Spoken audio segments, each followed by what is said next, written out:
नमस्कार, मैं विजय और आप देखना शुरू कर चुके हैं दौड़ता बिहार। आज हम पहुंचे हैं सीवान में और बात करेंगे राष्ट्रीय लोक मोर्चा के कद्दावर नेता और उपेंद्र कुशवाहा के काफी करीबी नेता रामपुकार सिन्हा के पास, और बात करेंगे इनसे आज के राजनीतिक माहौल के ऊपर। रामपुकार जी, स्वागत है आपका। बहुत बहुत धन्यवाद आपको भी सीवान की ऐतिहासिक धरती पर आप तमाम मीडिया के भाइयों की तरफ से मैं सीवान की महान जनता को हार्दिक बधाई और शुभकामनाएं देता हूं। इस चुनावी माहौल में पटना से डायरेक्ट सीवान पहुंच जाना और 1 दर्जन से ज्यादा सभाओं को संबोधित करना, आखिर आगे की रणनीति क्या है?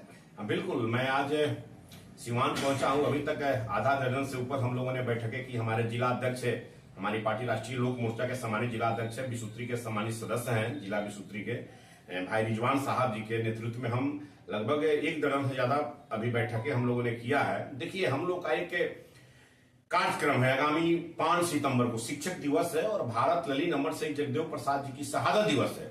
उस दिन हमारे पार्टी के राष्ट्रीय अध्यक्ष, भारत सरकार के पूर्व मंत्री, माननीय राज्यसभा सांसद आदरणीय उपेंद्र कुशवाहा जी एक ऐतिहासिक कार्यक्रम करने जा रहे हैं। उस कार्यक्रम का नाम है संवैधानिक अधिकार परिसीमन सुधार, और वो पटना मिलर हाई स्कूल के ग्राउंड में होने जा रहा है। उसी की तैयारी के सिलसिले में आज हम सीवान में आए हैं और विभिन्न सब जगह पॉइंट पर गए जहां जहां से बस खुलने वाली है, और सभी पॉइंटों को मैंने देखा है और वहां से बहुत लोगों में उत्साह है। उपेंद्र कुशवाहा जी का बुलावा आया है संवैधानिक अधिकार परिसीमन सुधार के लिए, तो हम लोग चलेंगे और इसी के लिए हम इतना सभा आज किए हैं। इसके अलावा कल हमारा एनडीए का कार्यक्रम है रघुनाथपुर विधानसभा क्षेत्र में, वहां के हम टीम 2 के हमें सम्मानित सदस्य भी हैं, उसमें बहुत सारे लोग हैं। तो उस सिलसिले में मैं पहले आकर एक कार्यक्रम यहाँ पार्टी का किया हूं और ऐतिहासिक होगा। यहाँ से 5 सितंबर को ऐतिहासिक भीड़ जाएगी सीवान की धरती से पटना में।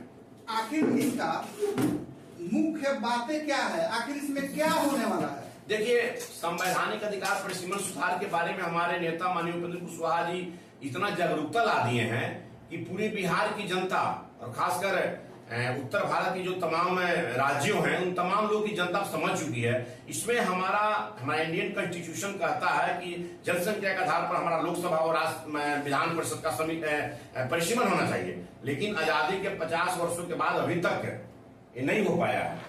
तो अब 2026 में इसका परिसीमन होने वाला है। तो इसी के लिए हमारे नेता आवाज संसद भवन में बुलंद कर रहे हैं कि हमारा जो इंडियन कॉन्स्टिट्यूशन में फंडामेंटल राइट है, मौलिक अधिकार है कि जनसंख्या के आधार पर लोकसभा और विधानसभा का परिसीमन होना चाहिए, जो नहीं हो पा रहा है। तो इसी के लिए हमारी पार्टी राष्ट्रीय लोक मोर्चा और हमारे नेता आदरणीय उपेंद्र कुशवाहा जी एक विशाल रैली पटना में करने जा रहे हैं, और इसी के लिए हम सीवान के हम विशेष प्रभारी हैं इस जिला के। तो हम रिजवान साहब हमारे जिला अध्यक्ष जी हैं, इनके साथ विभिन्न सभा किए हैं, बैठक किए हैं, और जहां जहां से बस खुलने वाली पॉइंट पर हम गए हैं। आज आपके जो नेता है माननीय उपेंद्र कुशवाहा, उन्होंने कॉलेजियम सिस्टम का मुद्दा उठाया था, शिक्षा सुधार का मुद्दा उठाया था, लेकिन वो मुद्दा वैसे ही रह गया। हमको लग रहा था कि सरकार में रहते हुए भी इस पर कोई विशेष कार्य नहीं हो रहा है। तब आपको मालूम नहीं है, आज बिहार के सबसे मुख्यमंत्री माननीय नीतीश कुमार जी शिक्षा में जो सुधार किए हैं वो उपेंद्र कुशवाहा जी का मांग पत्र है। जिस समय शिक्षा में सुधार आंदोलन चला रहे थे, हमारे नेता आदरणीय उपेंद्र कुशवाहा जी बोलते थे कि माननीय मुख्यमंत्री जी, आप शिक्षकों की बहाली डिग्री के आधार पर कर रहे हैं, वह गैर संवैधानिक है, आप बीपीएससी से परीक्षा लीजिए। और आज उसको माननीय मुख्यमंत्री नीतीश कुमार जी कर दिए। तो ये उसके अलावा क्वालिटी एजुकेशन, गुणवत्तापूर्ण शिक्षा, इसके अलावा बीपीएससी से बहाली करके शिक्षकों की बहाली, बहुत सारी चीज शिक्षा में जो सुधार हुआ है बिहार में, आज वो दिन सिर्फ और सिर्फ माननीय उपेंद्र कुशवाहा जी का है, जिनकी मांग को आदरणीय मुख्यमंत्री नीतीश कुमार जी अक्षरशः पूरा किए हैं। आप तो ढाका विधानसभा से चुनाव भी लड़े हैं और माननीय के बहुत करीबी हैं, और अभी इस जो 2025 का चुनाव होने वाला है उसमें क्या लगता है, कितना अनुमान, कितना सीट मिलने वाला है? देखिए, ये तो पब्लिक डोमेन में कहने वाली बात नहीं है कितना सीट मिलेगा, क्या होगा। हम लोग 243 सीटों पर तैयारी कर रहे हैं। बिहार में 20 वर्षों का विकास का जो पैमाना है माननीय मुख्यमंत्री नीतीश कुमार जी का, उस पैमाना को लेकर हम 2025 के चुनाव में चल रहे हैं, जनता के बीच हम लोग घूम रहे हैं। तो हम लोग 243 की तैयारी कर रहे हैं और हम लोग का मिशन है एनडीए गठबंधन का, जिसमें 5 पार्टी है, भारतीय जनता पार्टी, जनता दल, राष्ट्रीय लोक मोर्चा, हिंदुस्तानी अवाम मोर्चा, लोक जनशक्ति पार्टी, रामविलास, पांचों पार्टी के सभी नेता कार्यकर्ता बूथ स्तर से लेके और स्टेट और केंद्रीय स्तर के कार्यकर्ता और नेतागण पूरा लगे हुए हैं कि मिशन 2025 में 225 और फिर से नीतीश, ये स्लोगन जो हम लोगों ने दिया है इसको पूरा करना है टारगेट को। और नीतीश कुमार जी एक सेकुलर विचारधारा के मुख्यमंत्री हैं। नीतीश कुमार जी विकास के प्रति सोच और नजरिया रखने वाले मुख्यमंत्री हैं। नीतीश कुमार जी लोकतांत्रिक मूल्यों पर चलने वाले मुख्यमंत्री हैं। नीतीश कुमार जी धर्मनिरपेक्षता की ताकतों को आगे बढ़ाने वाले मुख्यमंत्री हैं। नीतीश कुमार जी के शासनकाल में जितना अल्पसंख्यक समाज के लिए काम हुआ है उसको बिहार नहीं पूरे देश की दुनिया और मीडिया जानती है कि जो 1990 से 2005 के बीच में जिनकी सरकार थी उनके बीच में अल्पसंख्यक समाज के लिए क्या हुआ है। कोई उपलब्धि रखते तेजस्वी प्रसाद यादव जी बता दे तो मैं कहूंगा कि हाँ आप अच्छे जुआराज है।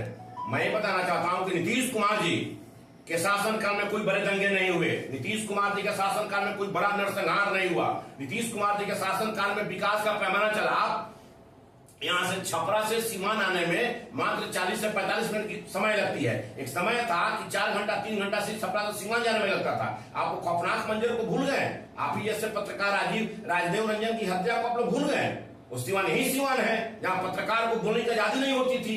आज आप लोग हमसे क्वेश्चन पूछते हैं, ये नीतीश कुमार जी का देन है। इसलिए नीतीश कुमार जी के शासन को स्वर्ण अक्षरों में बिहार की धरती पर लिखा जाएगा। पूरे देश की राजनीति में नीतीश कुमार जी सभी कार्यकर्ताओं सभी जनता के लिए एक मसीहा के रूप में। अभी अगर 2025 का चुनाव होता है और फिर से आपकी सरकार बनती है तो उसमें इंडस्ट्री का क्या प्लान है? इंडस्ट्री लगेंगे? बिल्कुल। आज अब इतना बड़ा फूल फुलिया सब जो देख रहे हैं ये सब क्या विकास का पैमाना है ना, उद्योग का पैमाना। आप देखिए जो मिल बंद था रीगा शुगर मिल, उसको नीतीश जी के शासनकाल में हुआ। सुगौली चीनी मिल बंद था, उसको नीतीश बहुत। अब देखिए लंबी फेरिस्त हम कहेंगे, अब कहेंगे तो फिर आपके पास उतना समय नहीं होगा। हम जब बोलने लगेंगे तो फिर आपके चैनल में उतना जगह नहीं मिल पाएगा। इसलिए नीतीश कुमार जी के शासन को अगर कोई विरोधी पक्ष अगर ये कह रहे हैं कि कुछ नहीं हुआ तो उसकी मानसिकता की हम कमजोरी कह सकते हैं। नीतीश कुमार जी के शासनकाल में स्वास्थ्य, शिक्षा, सड़क, बिजली के अलावा अब तो 125 यूनिट फ्री बिजली मिला। जाइए ना गांव गांव में, आप पत्रकार हैं, आप खोजी पत्रकार है, जाइए गांव गांव में पूछिए किसी वृद्ध महिला से जो 70 वर्ष के पति और पत्नी जिंदा है, 70-75 वर्ष के, उनसे पूछिएगा क्या जवाब देंगे। हम लोग विधानसभा की तैयारी में घूमते रहते हैं क्षेत्र में, जनता बोलती है कहां से आ रहे हैं, हम एनडीए के हम लोग कार्यकर्ता है। तो हाँ नीतीश कुमार जी कहेंगे जी जी। तो अच्छा हमने के 1100 रुपया के महीना हमने खाता में आ रहा था, दोनों पति पत्नी 2200 रुपया आवा था। एक अलावा 125 यूनिट बिजली फ्री हो गई। हमने तो पैसों नहीं लागत बिजली में, खाने के लिए अन्न सरकार दे रही है। अब क्या चाहिए? इस अवस्था में हम लोग अपने पतोहू पर और बेटा पर बोझ नहीं बने हुए हैं और खुद हम लोग पोता पोती को पैसा देते हैं कि जाओ ट्यूशन का पढ़ाई करो। ये है नीतीश कुमार जी की सरकार और ये है एनडीए गठबंधन की सरकार।